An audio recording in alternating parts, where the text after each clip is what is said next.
Okay, so uh, they just announced today that they're going ahead with an all-female cast for the new Ghostbusters sort of reboot. I mean, first off, if you go with, any of this, it should just be a sequel. Don't consider it a reboot. Don't consider it like any of this other stuff. Okay, uh, if you have to go with a whole new cast, fine, but all female, and I'll mention first just why I don't like the idea of an all female cast, and it has nothing to do with women at all, honestly. Uh, it's in fact the notion that a mixed cast of men and women somehow won't be funny or won't be entertaining or believable or anything like that. I mean, let's face it, the premise of Ghostbusters is pretty stupid. You know, the fact is that the film was really successful because it had really good special effects, which lent the story to be more believable, and there were little elements to the story that really helped in terms of overall storytelling, interaction between the different cast members, that kind of thing. If you didn't have those, then it would easily have been a flop as far as plots go. Um, I mean, it's a comedy about uh, paranormal investigators who catch ghosts. So it's kind of a very shaky premise. But then on top of that, uh, one of the beautiful things about the actual story was that you actually had men and women playing off of one another. Uh, yeah, the men were the ones who were the Ghostbusters, and I don't necessarily think that was right. But hey, you know what happened in the Ghostbusters cartoon? Janine actually was a very integral part of the team, and I think on more than one occasion she actually got to actually do some ghost busting and things like that. So, you know, I actually would be fine with having female Ghostbusters. My problem is with having the idea of all female Ghostbusters, where it's just an entire team of women. I don't really care about that. But here's the other shoe dropping on that. The main people that they're looking to get on this are Melissa McCarthy and Kristen Wiig, as well as uh, two other people also from Saturday Night Live. Since you might remember, Kristen Wiig is from Saturday Night Live as well. That's where she really made her name. And those are Leslie Jones and Kate McKinnon. Now, I haven't seen SNL. I almost never watch SNL because it never has really struck me as funny until basically years later. And, even then, a lot of the sketches fall flat. Anyway, so, you know, when I hear the names Melissa McCarthy and Kristen Wiig, I'm thinking, okay, so you want to bring in all the women and men who were fans of Bridesmaids? Because that's kind of the last movie they were in together. And I really hated Bridesmaids. And I hated it on so many levels. It, if you want to know why I hated it so much, please look at my film recommendations episode about Bridesmaids, and you'll get an earful. And it's not that I had any problem with anything involving the actors or the cast members or anything like that. It was nothing to do with anything like that. It was the story. The story was absolutely deplorable. It wasn't funny. It wasn't funny at all. And there was all this improvised crap of all these scenes that they do now for comedy. They just leave the camera on and they tell the cast members to improvise shit, uh, all for as long as they want to go, and then the scene goes longer before it should really end, and it ends up just being so tedious. I mean, that's not really comedy, and it's not even really improv. Usually, a lot of the comedy that comes from those scenes comes from one person, usually a guy, but whatever. It can be a woman too, talking to another person with a lot of like sort of presumption, if you will, like either uh, threatening the person or sort of uh, thinking that the other person is something that they may not be. Uh, in Bridesmaids, you have the guy um, who is sitting next to Melissa McCarthy on the plane, and she notices the signs that he's an air marshal, and uh, a lot of the scenes of those two interacting is all this improvised crap where she's just making up stuff, and they're just keeping the camera on them and having it go as long as possible, and then they just edit through for whatever's funny and have that play, and it's like, oh my god, will you just shut up? And then they did the exact same thing with Night at the Museum, Battle of the Smithsonian, um, where you have the one security guard talking with Ben Stiller, and it just goes on and on and on way too long. And they did a similar thing in the same movie with Napoleon, and all of these different actors, and it's just like, this is not funny.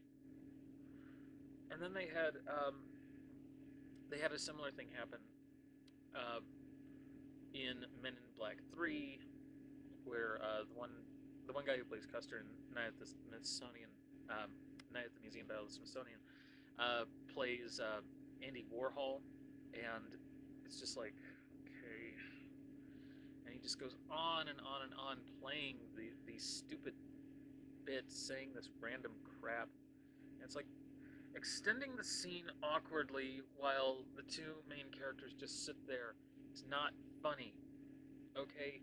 It's just drawing out the dialogue and getting away from the story, and it just gets so tedious.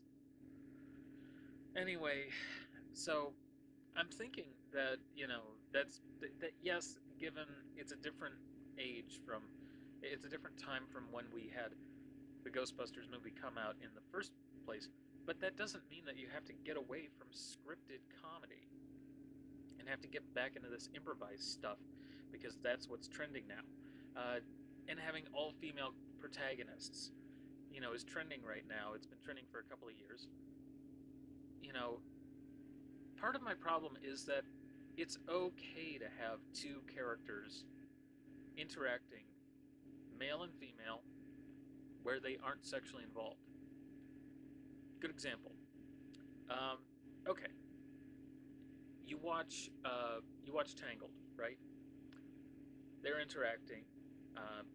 Rapunzel and I can't remember his name. I want to say Freelig, but that's not right. Anyway, not important. The male protagonist and the female protagonist. The male protagonist is narrating the story. Anyway, most of the story, they are not romantically involved. They are not emotionally interested in one another, and their interest in one another comes from their adventure, because she realizes eventually that he cares very much for her, and he realizes that that she's very nice and he cares very much about her, and it's a matter of her opening up her emotional state to him, because she's only really known her mother.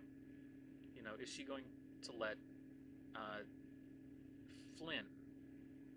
I remembered in the end. Is she going to eventually let Flynn in? And it's sort of the same way with Frozen, with the younger sister. I believe it's Anna.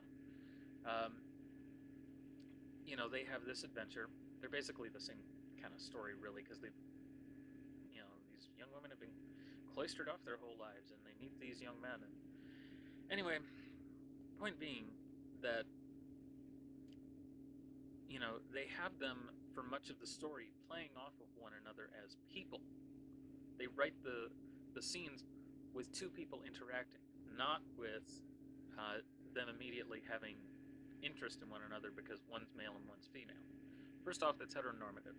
It assumes a lot that the characters can't be gay, or that the characters don't have to be interested in one another, and they can still like one another. That there can be a friendship.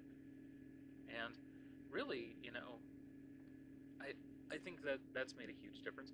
But also, you can have uh, characters who are male and female who have a good relationship um, besides any kind of more intimate emotional relationship. It doesn't occur to people that that can be.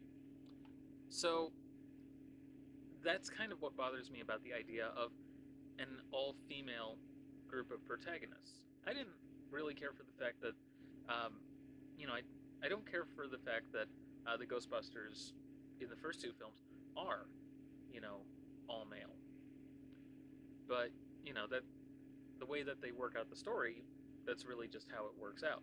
They could have easily had Winston be, Winnie, and have her be, uh, you know, the woman on the team, and they just relate to one another as coworkers, and there's no need for any kind of romantic interest. She could be married and have kids and everything, and not have it need to necessarily go anywhere. I get really turned off by this idea that you have to have gender exclusive casts. Um, there's no reason why Winston or Ray or any of the characters um, really couldn't also be women, except for Peter Venkman, simply because uh, he's a womanizer, and uh, the character was written for Bill Murray, and so that was just the part he was going to play. He was basically going to redo the role that he did in Stripes, which was kind of a womanizer. Anyway, so my point is more, you know, this is a situation where you could have a mixed sex cast. They're taking over for the Ghostbusters of the past, and they're doing something new. And you could have a mixed sex cast. It's that simple. You don't have to have it be all male or all female. And this is not where, like, oh, I need to have a male protagonist. It's a matter of, it's actually harmful to have all women in in a group of protagonists. It's actually more harmful because it doesn't show men and women interacting in any kind of positive way. It shows this gender exclusive situation. Good example, Saved. I'm going to be doing a review on that a little bit later. Saved is a phenomenal movie if you haven't seen it. I'm going to be doing a review on it. I'll try to include some nice clips so that you can check it out. But Saved it actually shows, like, when people of different, young people or anybody of different sexes actually gets together, hey, guess what? It's not the end of the world. They can actually have fun and be normal people and have a good time. When you have this sort of bubble of all the same sexes, you have to have, hierarchies of who's the leader of the group there and whatnot, instead of just sort of relating to one another as human beings. So it doesn't show positive interactions between the sexes, and very often for comedic effect, they'll have, like, just the most absurd and ridiculous stuff happen. One of the reasons why I hated Bridesmaids was because in order to have comedy, they had to have Kristen Wiig doing as much awkward stuff as she could. And basically, a lot of the comedy in that film comes from awkwardness. And one of the worst scenes out of the whole film is where the bride and the bridesmaids get a diarrhea attack from food poisoning, and where just all this other stuff is going on, and it's absolutely ridiculous. There's no reason why this needs to be happening in the film. You could just have them, like, oh, queasy, and then they actually make it to the bathroom and they're just really miserable. But no, they have to soil themselves. And I was just like, really? You're gonna have not just a diarrhea attack or whatever, but women soiling themselves. I mean, I realize that comedy comes from pain, but there's just this line You know, there's this line where it goes over the top and it's too much and it's too awkward. You know, uh, the interactions between Kristen Wiig's character and her housemates, they, just go more and more awkward, less and less pleasant, less and less enjoyable, to the point that it's not funny. It's just gross. It's very sophomoric. It's one of the reasons why I don't like that particular movie. And I'm not going to point to comedies that I like, because those are ones that I like. And for the most part, I try to go for ones that basically don't involve poop. For lack of a better word, I try to not go into the scatological humor. Call me silly, but that's just not what I consider funny, personally. And I don't think it even goes down to personal taste. I think it goes to a point of they're trying too hard to be funny. That goes more into the implementation and the artistry of comedy. Now, comedy is dead. It's absolutely dead. It is a dead art form. No new comedic styles have really been invented in centuries. And really, that's the unfortunate fact, is what we're seeing now is the sort of humor that, you've seen basically since the 16th century, as early as in Western culture. But getting aside from the whole history thing, what does that have to do with Ghostbusters? Well, the fact is that Ghostbusters had these scenes where they were funny, but they weren't trying too hard to be funny. They played as normal scenes. The dialogue was dialogue. It wasn't someone kind of hesitating to talk about something, and then another person is talking over them and trying to, antagonize them or make them feel weird, or, make the scene more awkward and extending it as long as they can. That's kind of what a lot of the action in a lot of these comedies has become about.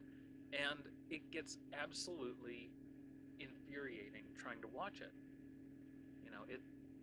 It becomes harder and harder to watch the longer you watch it, because it's painful. It really is. You can have a scene that is scripted from beginning to end, and where the artistry comes in is in the delivery of the line, subtle touches that the person adds, little bits of timing and things like that. That's it.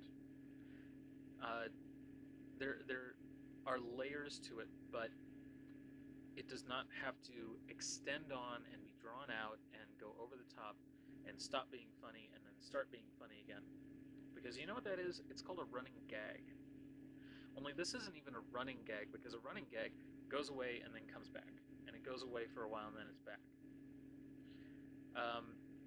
This is more of a run-on gag, where it just runs on and on and on, and it really isn't that funny to begin with, but they're sure as hell gonna rub it in your face and be like, laugh at this, it's funny, you should laugh at this. And it's like, it's not funny. I'm not laughing at it. I'm not enjoying it. It's not tickling me in any way. It's not amusing. It's not silly. It's not even really that interesting. It's just unfortunate and weird. And we really need to sort of get away from that. And that's one of the unfortunate things I think that's going to come from having this casting, is it's going to be all these people who have basically gone with the Kristen Wiig School of Comedy, where it's all awkward pauses and hesitant speech and weird stuff. It's just like, why do you need that? Why are you even doing that? There were loads of times I actually tuned in and saw Kristen Wiig sketches where she was like front and center and like doing something, and most of the time it was some of the stupidest, lamest, unfunny humor that I've ever seen. And a lot of it just came from the fact that she was trying so hard to make it funny. And there's just that rule of, don't try so hard. Don't don't make it so clear. Don't telecast your jokes. Like, oh, well, I'm acting awkward now, so this is when the funny part is, because I'm acting awkward. It's just, it's not funny. It's not amusing. It, it's really, I don't even know what exactly one would call it, because it just doesn't work flat out, unfortunately. I mean, I realize that these women are popular, and I think that's really where everything is coming in. Is it's all about just recognizing, oh, I know those two, Melissa McCarthy and Kristen Wiig, and oh, those other two are from SNL, so this is going to be really funny, and it's going to be all women, so it's just going to be like Bridesmaids, and it's going to have women being funny, because women can be funny too, damn it, and it's you know I'm a feminist. I'm an outspoken feminist, and I believe that women can be funny. It's just, like I said, there is a line that you just you don't try so hard. You don't go so over the top and run on with it that the joke dies. It's like if you basically tell the same joke over and over and over in a given minute, it's not going to be funny. What's a foot long and slippery? A slipper. Hey, you know what's a foot long and slippery? A slipper. What's a foot long and slippery? A slipper. It doesn't get funnier the more I tell it. And it wasn't even that funny to begin with. So, I mean, that's kind of my whole point here, is there's this line where you're trying too hard and you're taking it too far, and it's not amusing. And there's a line where all female casts can be good, or where a certain percentage of female casting can be good. I have seen some films with amazing all-women casts where I've enjoyed it thoroughly. I have loved many films with female protagonists. That's not the problem. Check out my film recommendation series, because there are some films on there that I've looked at that have all-female cast members as the protagonists, and they're worth seeing. 9 to 5, Steel Magnolias. Even though that's not at its heart a comedy, it's more of a drama, it does have some comedic elements. 9 to 5 is a comedy. It's hilarious. And on top of that, 9 to 5 passes the Bechdel test. Sort of. They do have scenes where they are not talking about, where two or more women are talking, and they aren't talking about a man. At least not their relationship to a man, necessarily. They might be talking about a man, but just in relation to that person being another character. You do have those scenes where that's kind of happening. And that's a combination of the Bechdel test and the Mako-Mori test. And really, that's kind of the problem I have with a lot of films that center around all of that, is so much of the female-centered stories tie back to that. And too much of the point of the story is it's about a woman. Lifetime has been making really fantastic stories about women, with women-focused casts and female protagonists for decades.